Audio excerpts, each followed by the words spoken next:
Ya. Ahora sí, chicos. Estoy grabando y se ve el tema, ¿verdad? Fírmenme. Sí. Ok. Bueno, el tema de hoy es el tema número 3, que ustedes van a ver, como dicen, la subsiguiente semana en lo que sería práctica. Es un tema muy importante sobre citoplasma. Vamos a ver la estructura y, bueno, su composición, el citoesqueleto, también su composición, cómo se organiza, cuáles son sus funciones, y las organelas fibrilares, que vendrían a ser los cilios, los flagelos y los centriolos. Ahora, el objetivo de todo este tema es que ustedes puedan relacionar, que puedan asociar la estructura de estas organelas, de estos cilios, de los flagelos, con la función que le da a la célula de movilidad. Ahora, ustedes en su práctica, como algunos van a ir a la universidad, va a ser, no sé si presencial o presencial, van a ver lo que son las técnicas de correlación, como les dije, de las bacterias, gram negativas, gram positivas, por qué las bacterias son gram positivas, por qué son gram negativas, en qué se diferencian. Y básicamente eso, yo creo que les van a dar una muestra y ustedes van a tener que hacer la atribución de gram, ¿ya? Tienen que tenerlo en cuenta. Bueno, ahora sí, voy a empezar con el tema. Ya, chicos. Antes de empezar un poquito sobre qué es el citoesqueleto, les voy a dar una pequeña introducción, una breve historia. Nosotros hablamos en el primer tema sobre la teoría celular. Hablamos, bueno, de la evolución, del origen de la vida. En sí, la teoría celular se puede entender desde 3 puntos de vista. El punto de vista estructural quiere decir que todo organismo vivo está conformado por una unidad estructural o de forma, que sería pues la célula. Acá le voy a poner teoría celular.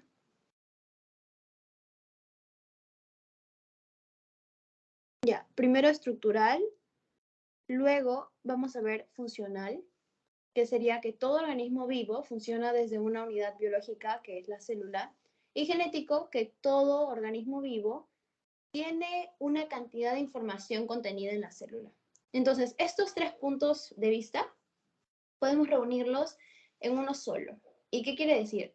Que todo organismo vivo está conformado por una unidad biológica que da estructura, da una función y da información, que es la célula.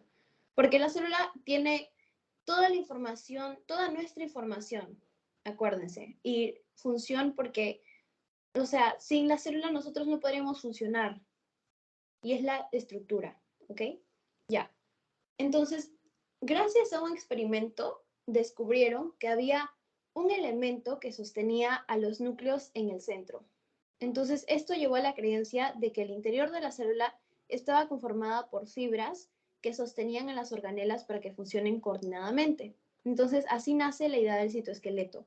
Después se descubrió que estas fibras existían y que habían 3 tipos, que les mencioné en la primera clase: microtúbulos, microfilamentos y filamentos intermedios.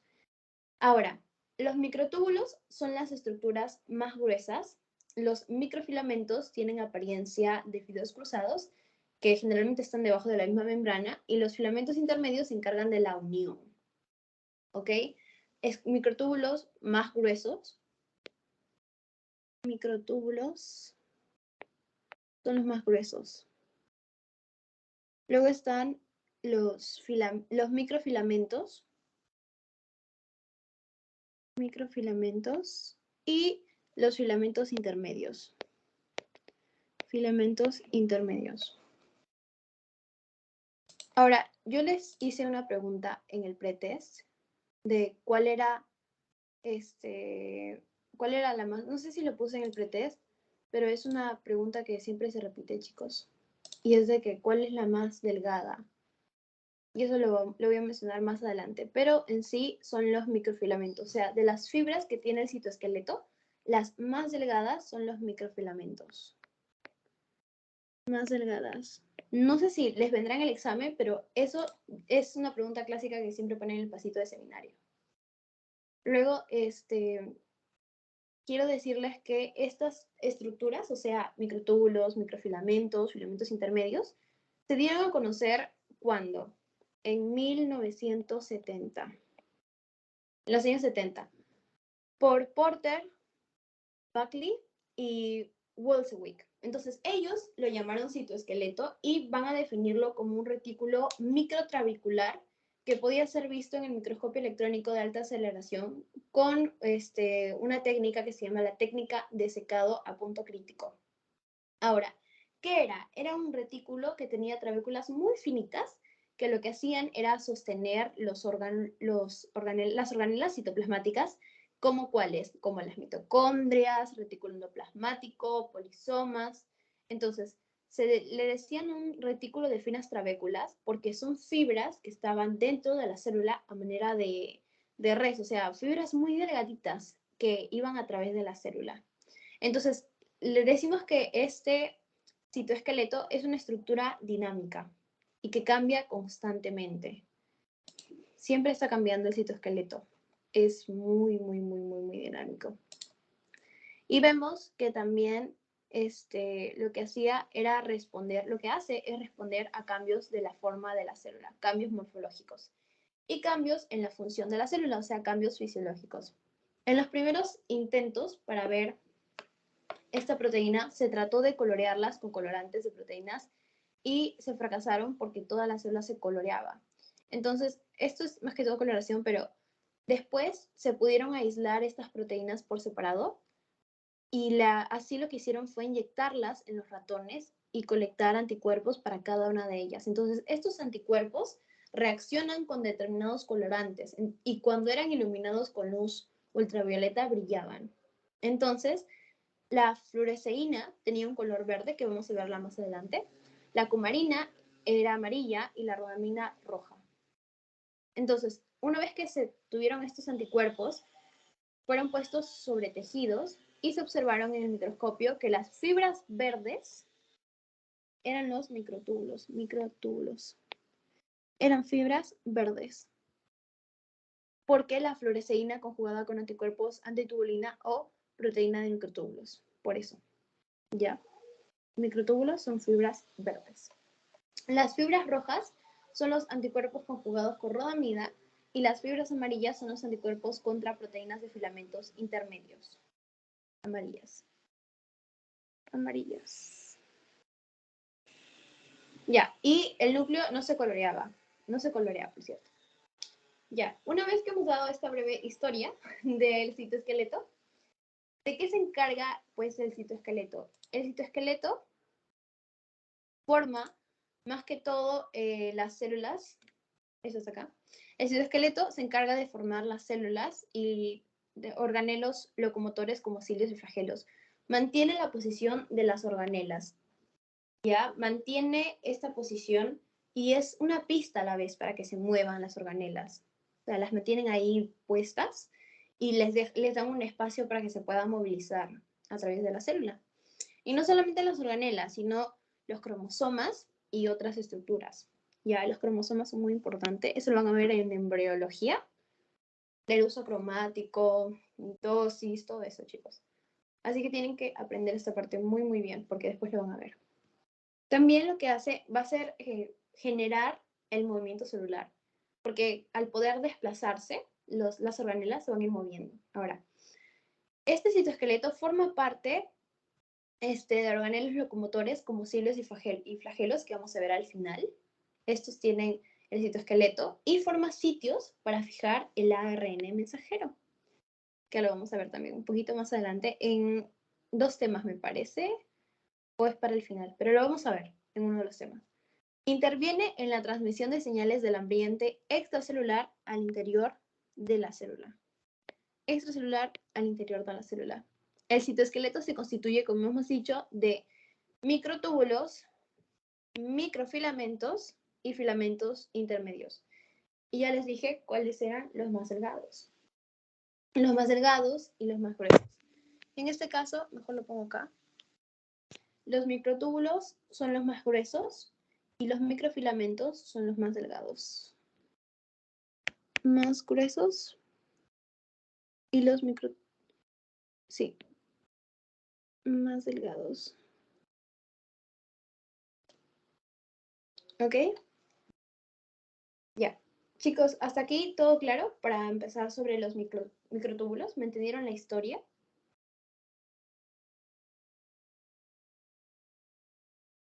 Sí se entendió. Sí, sí. Ya. Ya, entonces vamos a hablar sobre los microtúbulos. Los microtúbulos son estos tubitos que vemos acá, son tubitos básicamente, tubos cilíndricos que tienen un largo de 22 nanómetros de diámetro. O sea, de acá mide, de acá a acá, 22, nanómetros de diámetro. Acá lo puse mal. Y tiene una pared de 5 nanómetros de espesor. Ahora, tiene dos subunidades globulares, que es alfa y beta tubulina. Y ¿No es 24? 24, ¿no? 24. Acá está. 24.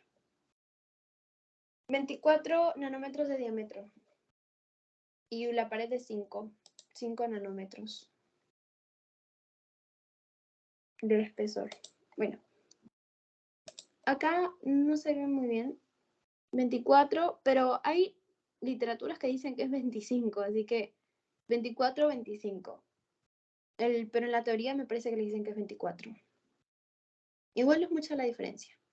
Bueno, está compuesto por tubulina y, alfa y beta tubulina. Ahora, cada subunidad globular consta de una sola molécula de tubulina. Ok, cada subunidad. Acá está. Todas estas subunidades, alfa y beta tubulina. Aquí está.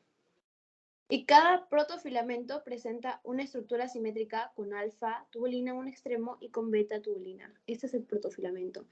El protofilamento va de acá a acá. Y tiene alfa tubulina. Dime. Protofilamento, o sea, ¿a qué se refiere? Es como que todo lo que contiene los microtúbulos. Ahorita lo iba a explicar. Yo sabía que me iban a preguntar eso. En sí, a ver, los protofilamentos, acá está, en la siguiente diapositiva. Cada subunidad globular consta de una sola molécula de tubulina, chicos, ¿ya? Entonces, las subunidades se disponen en hileras. Esta hilera, cada hilera, como ven acá, son varias hileras. Cada hilera es un protofilamento. Y cada protofilamento presenta una estructura simétrica, como hemos dicho, con alfa tubulina en un extremo y beta tubulina en el otro, necesariamente. Entonces, en un corte transversal, tú ves que los microtúbulos casi siempre contienen 13 subunidades por cada circunferencia. Aquí está.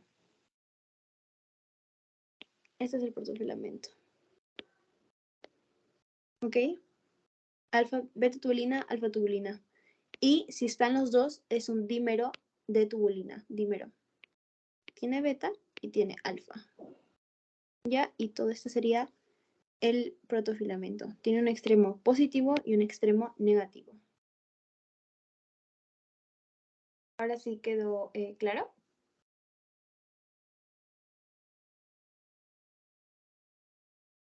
¿Quién hizo la pregunta? Dígame, chicos, si no lo vuelvo a explicar, no se preocupen. Sí, Cindy, ¿puedes volver a explicar, porfa? Ya, ok. A ver, volvemos acá entonces, mejor. Los microtúbulos, como les dije, los microtúbulos son todo el tubo. O sea, voy a borrar esto.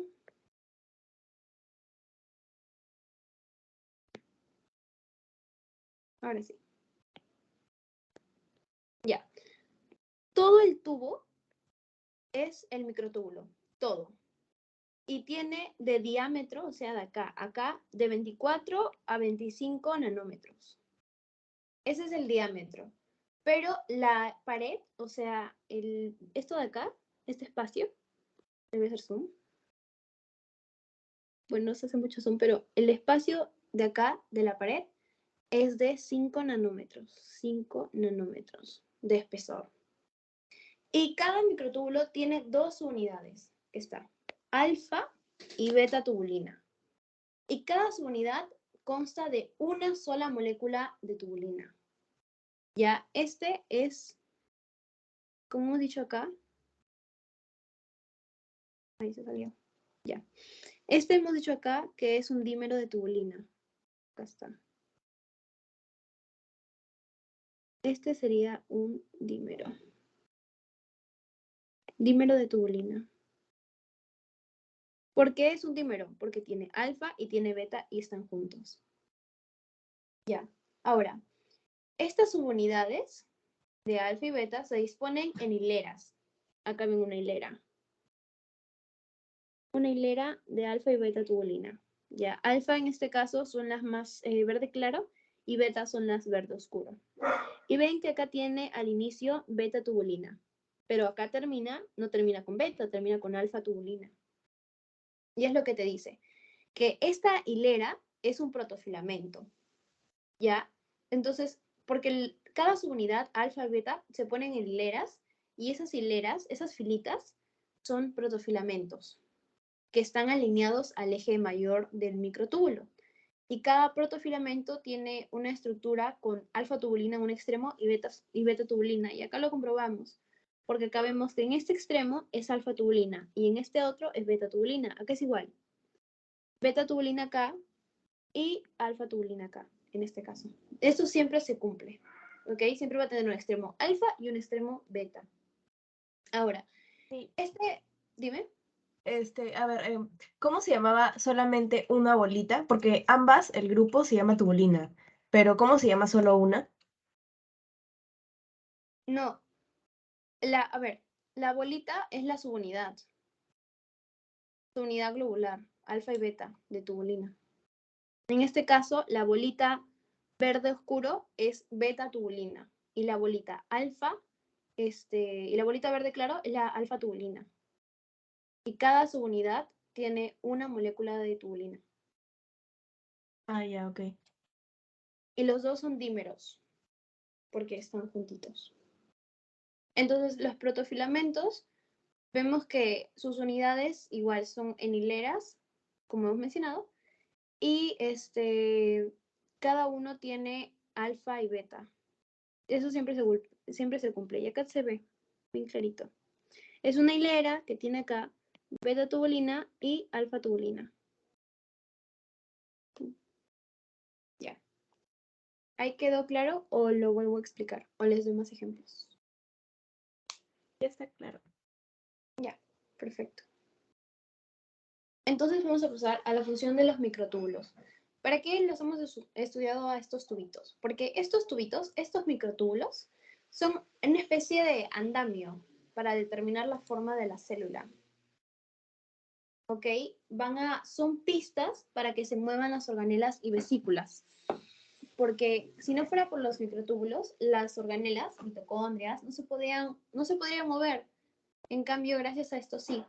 Y forman las fibras del uso cromático para separar los cromosomas durante la mitosis. Como les dije, esto lo van a ver un poquito mejor en embriología, sobre la mitosis y el uso cromático. Pero los microtúbulos están en forma geométrica dentro de flagelos y cilios. Por eso los estudiamos. Porque al final vamos a ver sobre los cilios y flagelos un poquito más, que están en las bacterias. Ahora, estos microtúbulos se encargan en la parte de ensamblaje, vemos que los heterodímeros de tubulina se adicionan al extremo de crecimiento y el ensamblaje es dependiente de ATP. Ahora, con respecto a la polaridad se refiere a tener extremos, bueno, en este caso, tiene unos extremos más y unos extremos menos. O sea, tiene su polaridad estructural, es un factor importante para que en el ensamblaje de las organelas y para las actividades mecánicas dirigidas. Acuérdense siempre de que el ensamblaje es dependiente de ATP, porque eso sí es pregunta de examen. Ahora, el ensamblaje... Sí, disculpa, ¿podrías repetir esa parte, por favor? Ya. Y por favor. Sí, no se preocupen. Ya. Con respecto a los microtúbulos, hemos visto las funciones, que son estos de acá. Pero también los microtúbulos en la parte de ensamblaje y también de lo que son, polaridad, de lo que es polaridad. Cuando hablamos de ensamblaje, nosotros nos vamos a referir a que los heterodímeros de la tubulina que hemos visto, alfa, beta, tubulina, se van a poner en el extremo de crecimiento. Y este ensamblaje es dependiente de ATP. O sea que acá tenemos nuestro microtúbulo, ¿ya? Y este microtúbulo van a ir, microtúbulo es todo el tubo, pero va a venir en las subunidades que sería la tubulina. Esta tubulina, que pueda ser alfa o beta, se van a poner en el extremo. Ven que este de acá está creciendo, ese es el extremo de crecimiento. Extremo de crecimiento. ¿Ya? Entonces, la función de ensamblaje, ¿qué quiere decir? Que van a venir, las subunidades van a venir, lo pongo de otro color. Ya, las subunidades van a venir y se van a ensamblar a los microtúbulos. Así se forman los microtúbulos, porque se van ensamblando, ¿ya? En el extremo que esté creciendo, que en este caso los dos extremos están creciendo. Y esta función de ensamblar, de unirse, es dependiente de ¿qué? GTP. No ATP, GTP, que lo vamos a ver más adelante. ¿Ya? O sea, necesita energía. En una neurona, por ejemplo, normal, los microtúbulos, eso lo vamos a ver en el próximo tema y es muy interesante que vamos a ver sobre tau, que se une para estabilizar a los microtúbulos. Tau es una proteína, pero en una neurona enferma, ¿qué pasa? Que los microtúbulos son defectuosos, que quiere decir que la proteína tau ya no se va a unir a los microtúbulos. Entonces, porque estos microtúbulos se unen, acá está, se unen, están unidos por proteínas. Pero ¿qué pasa si ya no se unen? Si esa proteína no está. Entonces los microtúbulos se comienzan a desarmar, por así decirlo, ¿ya? Y eso es más que todo con respecto al ensamblaje. Con respecto a la polaridad, nos referimos a que el microtúbulo tiene dos extremos diferenciales. Este extremo vamos a decir que es más, este es más y este es menos, perdón. Tiene, disculpa, las unidades que estabas diciendo que se hacen ensamblaje son los heterodímeros, ¿no? ¿Así se llaman? Heterodímeros de tubulina.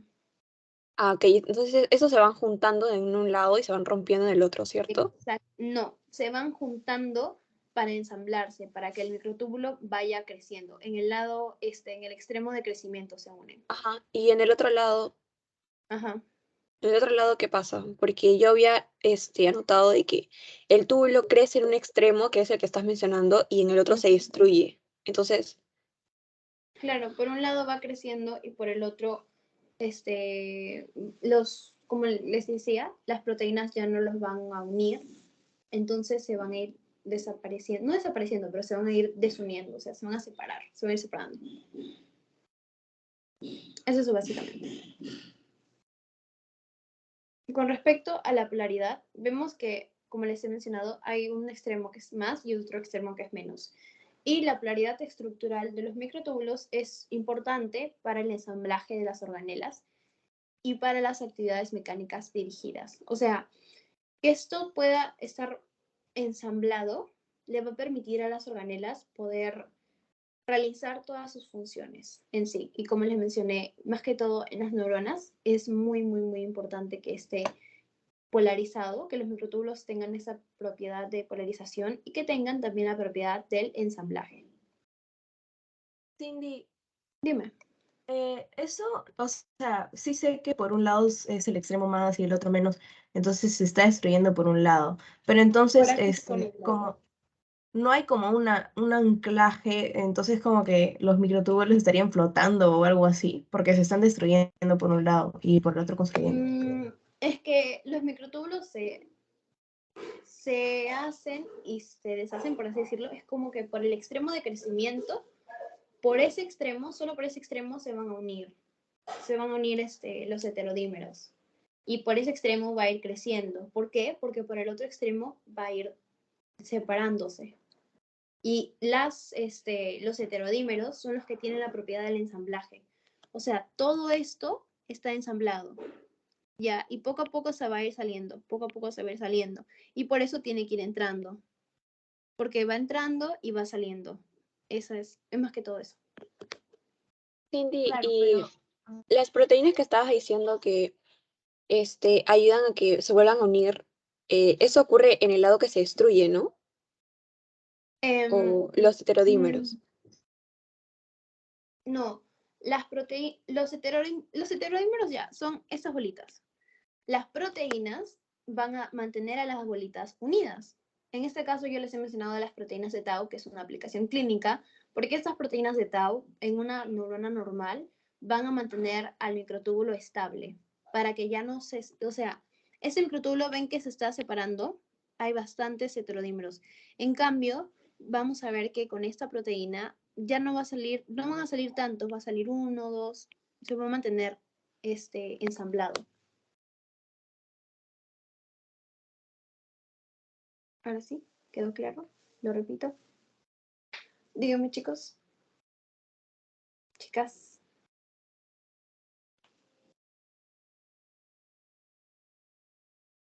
Sí, todo claro.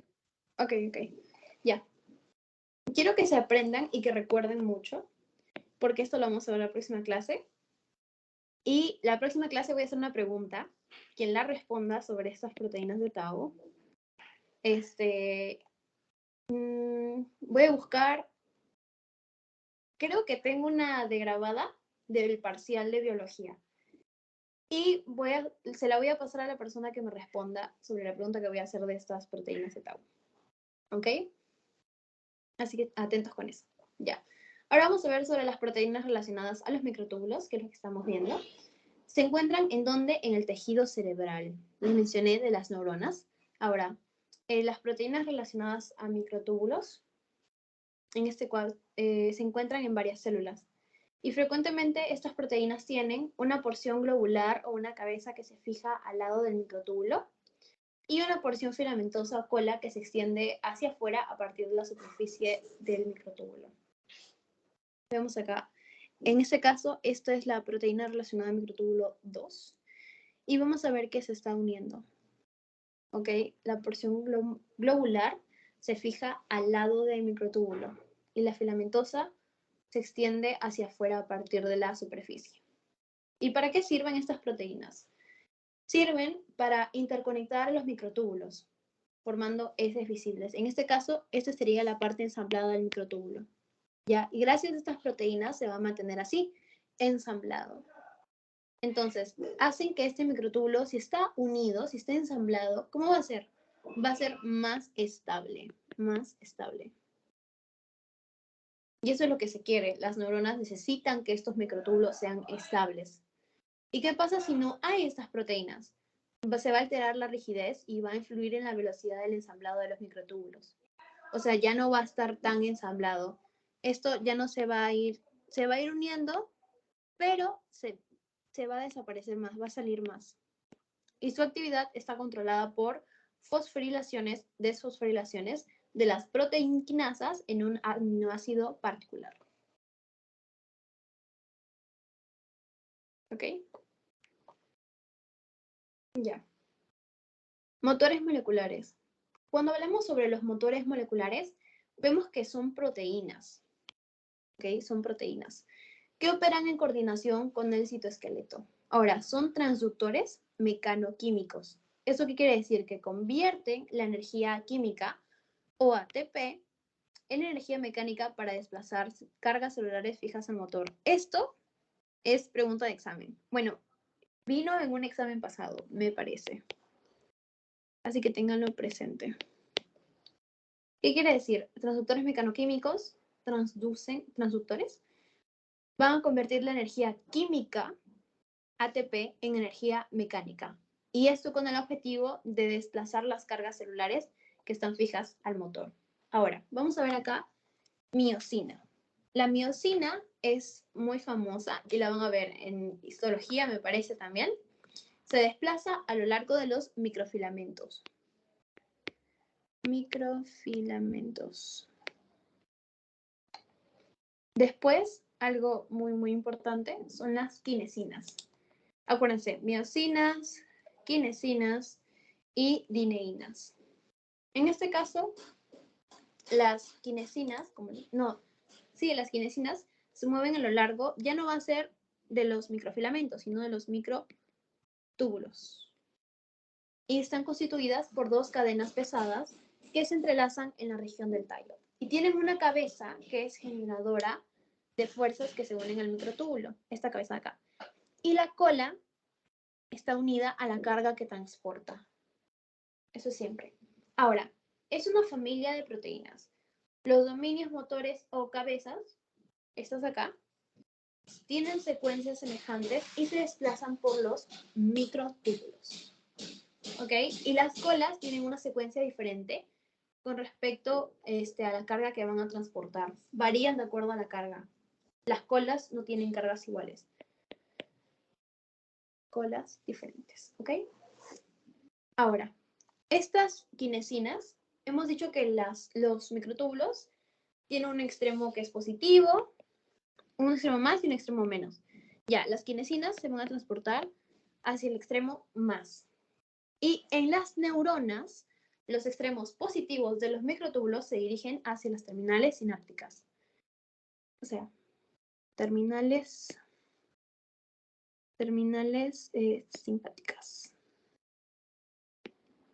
simpáticas. Ya, y van a intervenir en el movimiento anterógrado.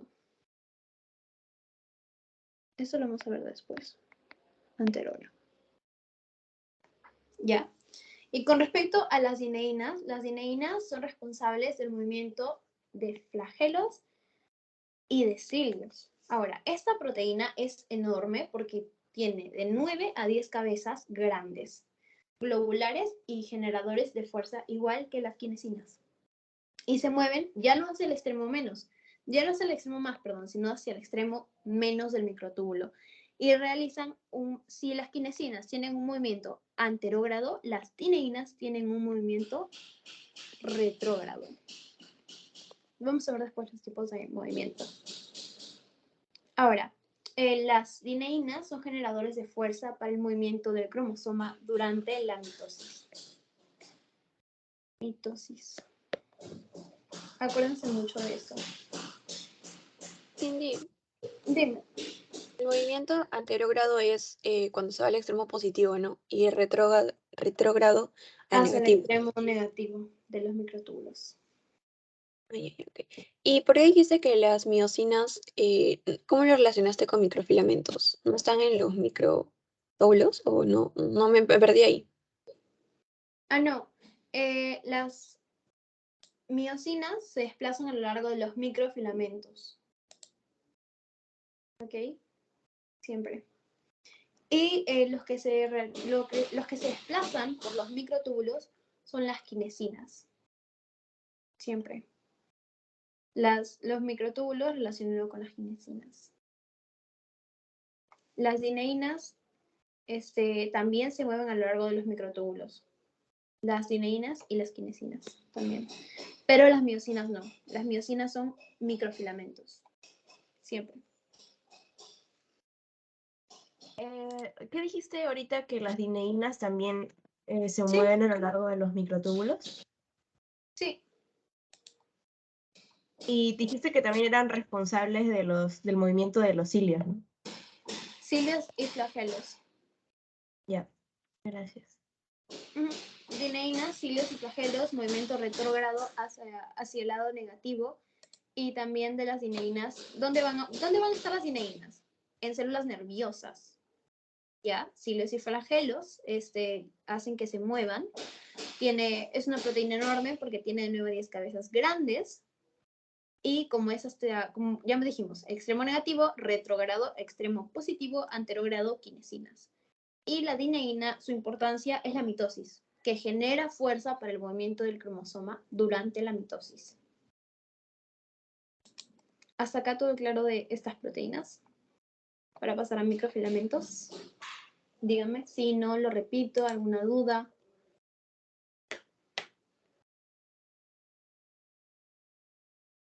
Sí, todo claro. Ya, perfecto. Ahora voy a pasar a microfilamentos. Los microfilamentos, como hemos mencionado, son finas fibras proteicas. Los microfilamentos son las más delgadas. Son las fibras más delgadas del citoesqueleto. Eso ténganlo presente. Las más gruesas, ¿cuáles serán, chicos? Los microtúbulos. Perfecto, microtúbulos. ¿Y dónde están estos microfilamentos? Que son delgaditos. En varias células, pero están debajo de la membrana, como una especie de hilo, que tiene de 3 a 6 nanómetros de diámetro. ¿Ya? Y están compuestos por, están compuestos básicamente por la proteína contráctil. La actina y miosina. Siempre van a relacionarlo con la contractibilidad del músculo. Siempre. Y luego van a ver por qué. Si hablamos de actina y hablamos de músculo, entonces la estabilidad de esta actina se va a controlar ¿por qué? Por ATP, porque vamos contractibilidad. Necesitamos energía y si necesitamos energía vamos a tener, en este caso para la actina, el ATP. Pero no solamente ATP, sino, como hablamos de contractibilidad de músculo, vamos a necesitar iones de calcio. ¿Ya? ¿Y cuál es la función de estos microfilamentos? Intervienen en el movimiento de células no musculares. En este caso, van a encargarse de la contracción, desplazamiento y citocinesis. Ahora, la asociación con la proteína miosina es la responsable de la contracción muscular. ¿Ya? En sí, la proteína de la actina es contractibilidad, pero no de células musculares. Si la unimos con miosina, actina y miosina, ahora sí, hablamos de contracción muscular. ¿Puedes repetir eso, porfa, Cindy? Ya, mira. La proteína actina, a ver, los microfilamentos están compuestos por actina, básicamente, predominantemente. Ahora, para que esta actina sea activa, va a tener ATP y iones de calcio. ATP y iones de calcio. Ahora, dentro de las funciones va a encargarse de desplazamiento, contracción, contractibilidad y citocinesis. Pero la actina sola no va a contraer células musculares, sino ella solita, solamente actina, son células no musculares. Si hablamos de solo actina, pero si le agregamos miosina, ya hablamos de contracción muscular.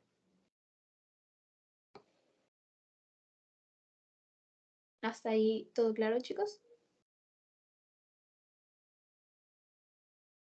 Sí, todo claro. Ya. Cindy, ¿dijiste Dime. contractibilidad de qué? ¿De los músculos? No, la actina sola se va a encargar de la contracción, claro, contractibilidad, desplazamiento y citocinesis de células, como he puesto, no musculares. Solo la actina. Pero si se une la actina con la miosina, con la proteína miosina, ahora sí hablamos de contracción muscular. La actina sola no, con la miosina sí es contracción muscular. ¿Ya? En sí la actina es una de las proteínas más abundantes del músculo. Pero ella, como les he dicho, ella solita no va a encargarse de contraer, sino con la miosina. Y constituye el 10% de todas las proteínas que forman el fibroblasto, el 15% en amebas y plaquetas, y el 2% de las proteínas en los hepatocitos. ¿Cuáles son los hepatocitos, chicos? Lo van a ver en histología. Los hepatocitos son muy, muy, muy importantes cuando lleguen a histología. De verdad es un curso hermosísimo. Y ahora, la actina es una proteína globular que tiene 6 tipos. Ahora, la actina alfa solo se encuentra en el músculo. Y hay 4 tipos de actina alfa en los tipos de músculo, que son estriado, cardíaco, liso, vascular y liso entérico. Y las células no musculares tienen variedad beta y variedad gamma. Ya. Hasta aquí todo claro con la actina.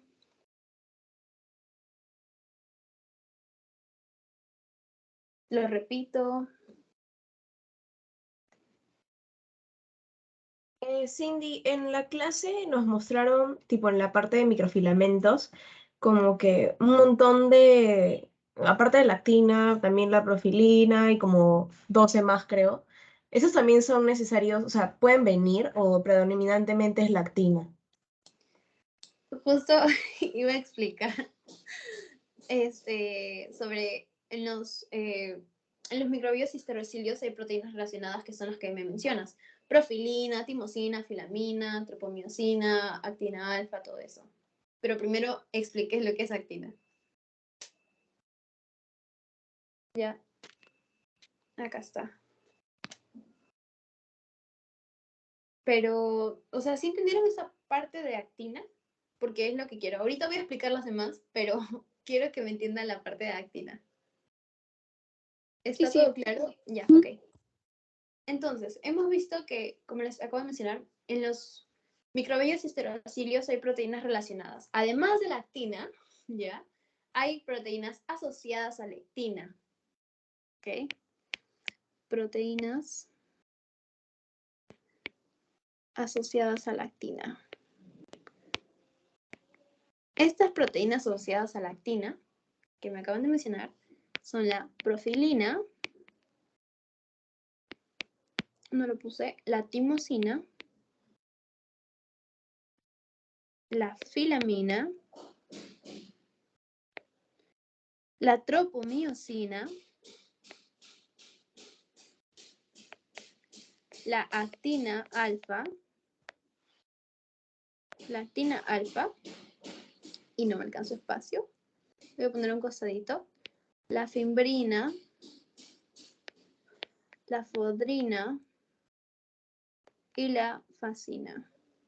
Al Drive voy a subir este PPT con las proteínas asociadas a la actina, ya chicos, no se preocupen si no entienden mi letra. Cuando hablamos de profilina, vamos a ver que secuestra monómeros de actina y inhibe la polimerización en redes y haces. La profilina secuestra a la actina. Bueno, no la actina, no toda la actina, sino los monómeros, las unidades chiquititas de la actina.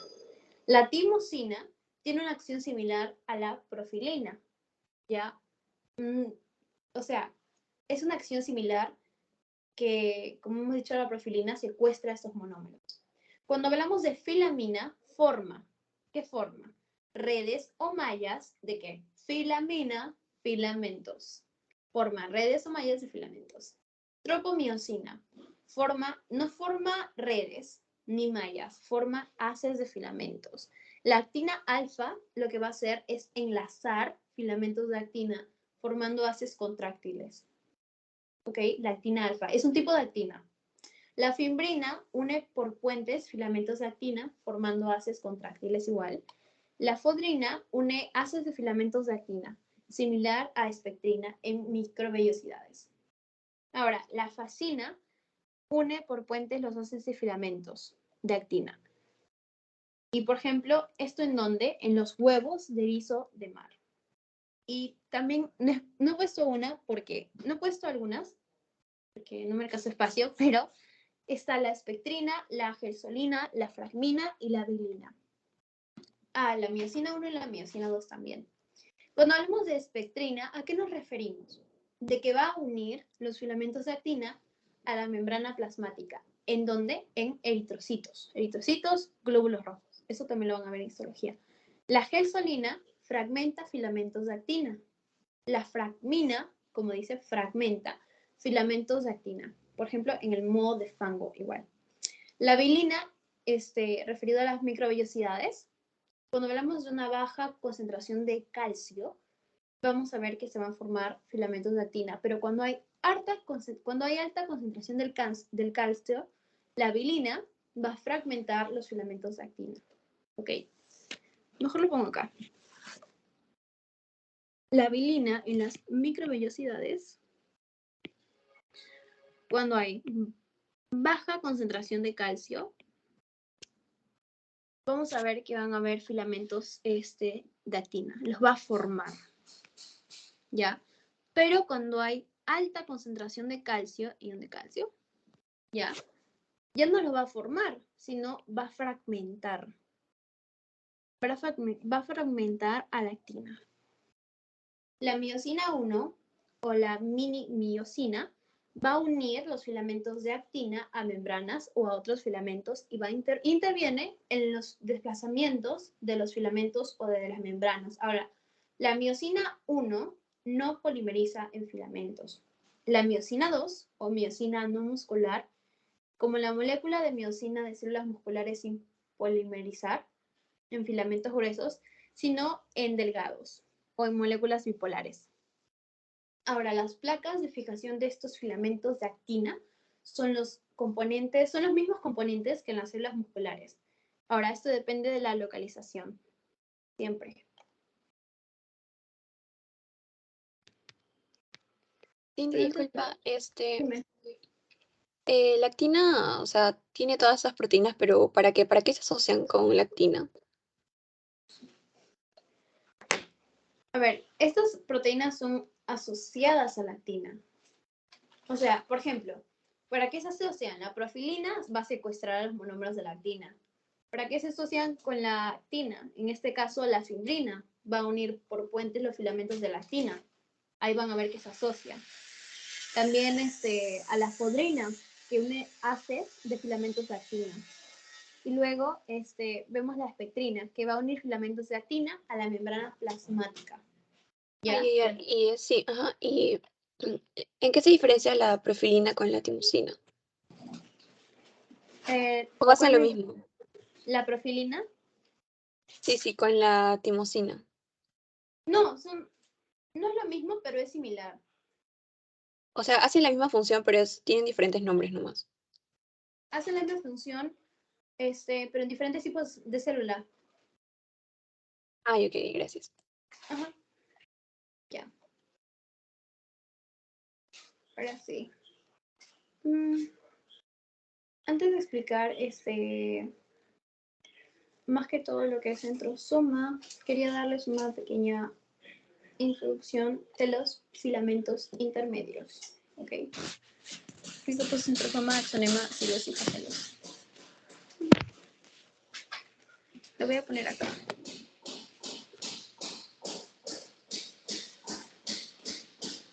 Ya, acá lo vamos a poner.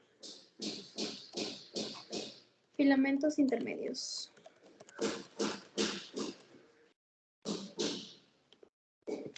Estos filamentos intermedios están formados por proteínas relacionadas. Ahora, estos filamentos intermedios son polímeros que son muy estables y resistentes. Esas son sus características, son estables y resistentes. Ahora, ¿dónde abundan? Son especialmente abundantes en el citoplasma de las células que son sometidas a fuertes tensiones mecánicas y tienen un diámetro de 10 nanómetros. Lo que se encargan es de proveer fuerzas de tensión a la célula, ya que su función consiste en repartir las tensiones. Ahora, si no se da esto, dichas tensiones podrían romper a la célula. Por eso son importantes los filamentos intermedios, porque van a repartir las tensiones. Si no reparten las tensiones y las tensiones se quedan ahí acumuladas, pueden romper a una célula. Por eso son muy importantes. Son muy resistentes a las fuerzas de tracción. Hemos dicho que son estables y resistentes. Y son más estables a la fragmentación química. Son difíciles de solubilizar utilizando procedimientos leves de extracción. Y solamente se han identificado en células animales. ¿Ya? Ahora, son de 6 clases. 3, 4, 5 y 6. Eso les voy a dar después. En la primera clase tenemos a la queratina, ya en células epiteliales. Creo que esa fue una pregunta del pretest. No estoy segura, pero bueno. Queratina, vimentina, desmina, glial, neurofilamentos y periferina. Ahora, cuando hablamos de queratina, siempre lo asociamos a células epiteliales. Generalmente, en la mayoría de los casos. La vimentina en células de origen mesodérmico, a la desmina en células musculares, a la glial en células gliales y los neurofilamentos en neurofilamentos. Y periferina en neuronas, pero neuronas del sistema nervioso central específicamente. Ahora, cuando hablamos de la queratina compone los filamentos intermedios de tipo 1 y 2. 1 y 2. ¿Ya? Y se encuentra, como hemos mencionado, en células epiteliales, forman la estructura de ¿qué? De cabellos, del pelo, escamas, plumas y uñas. Por eso siempre decimos queratina para el cabello. Ahora, quiero que sepan de todo esto, las diferencias, y bueno, como he mencionado, la queratina es muy, pero muy, muy importante. Queratina, entonces hablamos que estos se encuentran en los filamentos intermedios. Podemos decir que los filamentos intermedios están pues en células epiteliales, en este caso. ¿Ya? ¿Hasta aquí todo claro? La bimentina, hablamos células de origen mesodérmico, en el embrión. Desmina, células musculares, glial, células gliales, neurofilamentos, neuronas, periferina, neuronas, pero del sistema nervioso central.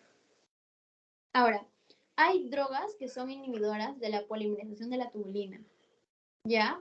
Está la colchicina y colcidemina, que lo que hacen básicamente es inhibir el ensamblaje de moléculas. O sea, hemos hablado del ensamblaje de los microtúbulos.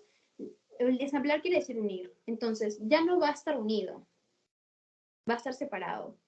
Entonces, así van a provocar la despolimerización. También está la vinblasta y vincristina, que inducen la formación de agregados de tubulina. Y el taxol, que estabiliza a los microtúbulos. Hemos hablado lo que es muy importante, la estabilización de los microtúbulos que estén unidos, más que todo para el sistema nervioso central. Ahora, cuando hablamos del centrosoma, sabemos que se encuentra en todas las células eucariotas, excepto en plantas superiores, y participa en la organización de microtúbulos. ¿Ya? Y coordinación de movimientos de ¿quiénes? De los cilios y los flagelos. Ahora, los centriolos y los cuerpos basales son estructuras macromoleculares análogas que son intercambiables en muchos sistemas. Cuando hablamos del centriolo, vamos a hablar es un término que se utiliza para las células durante el ciclo celular. Cuando hablamos del cuerpo basal, lo empleamos en células en reposo, en donde la estructura puede dar lugar a un cilio o un flagelo. Los centriolos y los cuerpos basales se caracterizan por tener una simetría radial de 9 microtúbulos triples. ¿Ya? Cuando hablamos de axonema, es la estructura interna axial de los cilios y flagelos de las estructuras eucariotas. Hemos visto eso también. Ahora, esta es una estructura microtubular que tiene 9 pares de microtúbulos periféricos y un par central. Ahora, constituye el elemento esencial ¿para qué? Para la motilidad. ¿Ya? Y finalmente, lo que dijimos, cilios y flagelos. Este de acá es un cilio. Ahora, los cilios son muchos, son cortos y siempre presentan la misma estructura. Se encuentran en eucariotas y en procariotas. Cuando hablamos de flagelos, son pocos, es al revés. Son muchos, son pocos. Y son más gruesos y más largos y varían en su estructura. Ahora, están presentes en células eucariotas como en procariotas y tienen una estructura diferente. Y ambos, cilios y flagelos, ambos tienen un diámetro de 0.5 micrómetros y tienen axonema, que hemos visto acá. Tiene axonema y este axonema está constituido por microtúbulos y sus proteínas asociadas y tienen una longitud variable. Algunas micras o más de milímetros. ¿Ya, chicos? Hasta aquí está todo claro. ¿Algo que quieren que repita?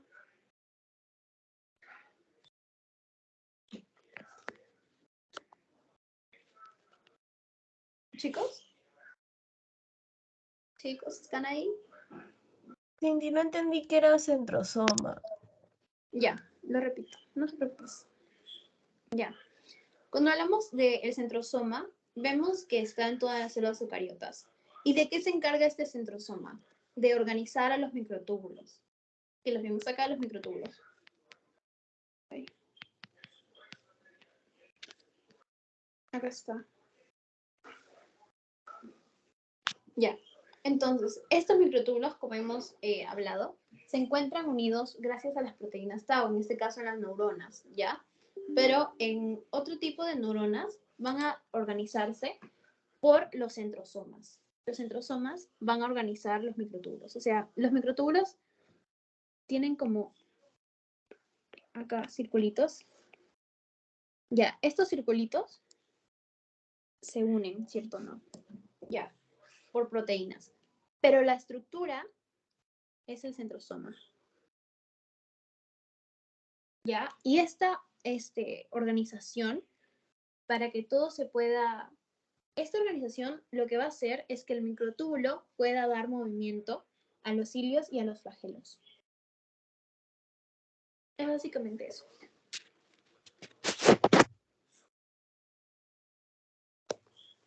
Hasta aquí, chicos. ¿Todo claro? ¿Alguna otra pregunta?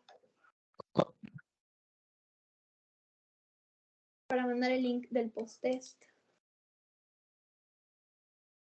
Cindy, una pregunta. Aquí decía, o sea, yo anoté un poco de lo que dijo el profesor. Y, o sea, de pasar a un duplete de microtúbulos, no entiendo cómo pasa al triplete, que es el cuerpo basal. O sea, ¿qué se da? Y esa parte no entendí. ¿Me puedes repetir tu pregunta, please? Que ¿cómo pasa del duplete de microtúbulos al duplete que está en el cuerpo basal? Ya.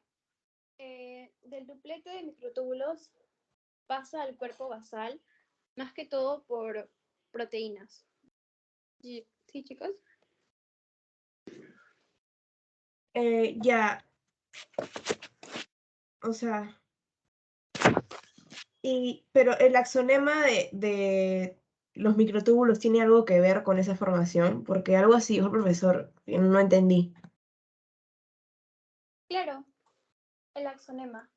El axonema en este caso tiene un rol muy, muy importante, porque como hemos mencionado, este axonema lo que va a hacer chicos, es la motilidad.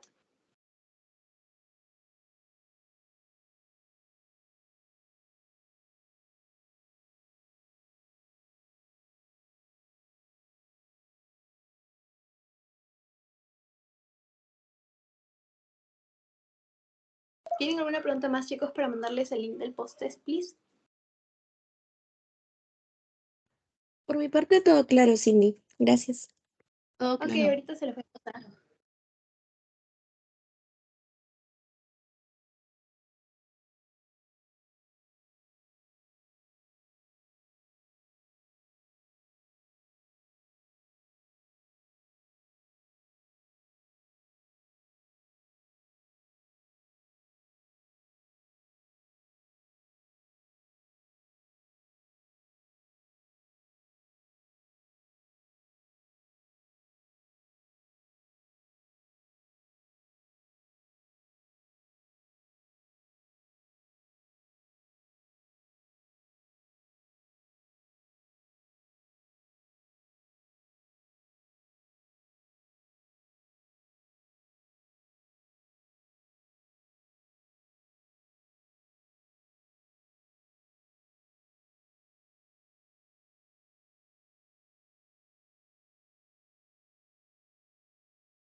Cindy,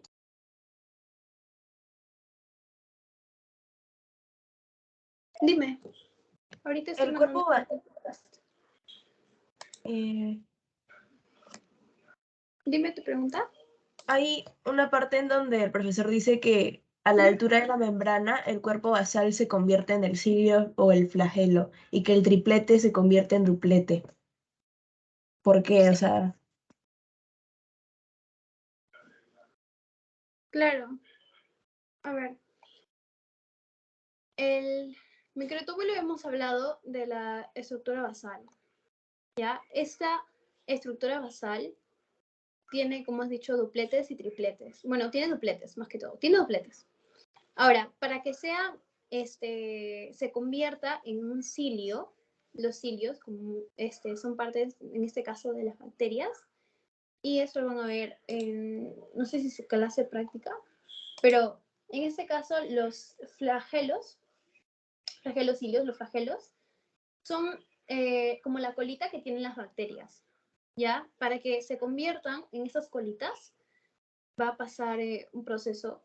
En este caso, las proteínas tienen mucho que ver, como les he dicho, para que los dupletes sean tripletes, porque como dupletes no pueden ser flagelos, tienen que ser tripletes. Entonces, en ese proceso se van a convertir y van a darse pues los flagelos que van a dar la movilidad a las bacterias. Porque sin estos flagelos las bacterias no se podrían mover. Pero, o sea, el profesor dijo que el triplete se convierte en duplete para formar el cilio. Sí, me confundí, sorry. A ver, el triplete tiene una despolimerización de proteínas. Ahí está. Y gracias a esta despolarización de proteínas, lo que va a pasar es que se va a transformar. Porque, sí, tú tienes razón. O sea, de 3 pasa a 2. Yo me confundí, sorry. Por razón que no entendía lo que me estabas diciendo. Pero en este caso, por la despolarización de proteínas, pasa de ser un triplete a un duplete y pasa a convertirse en el flagelo, que va a dar la movilidad a la bacteria, en este caso. Ah, ya, ok. Gracias, Cindy.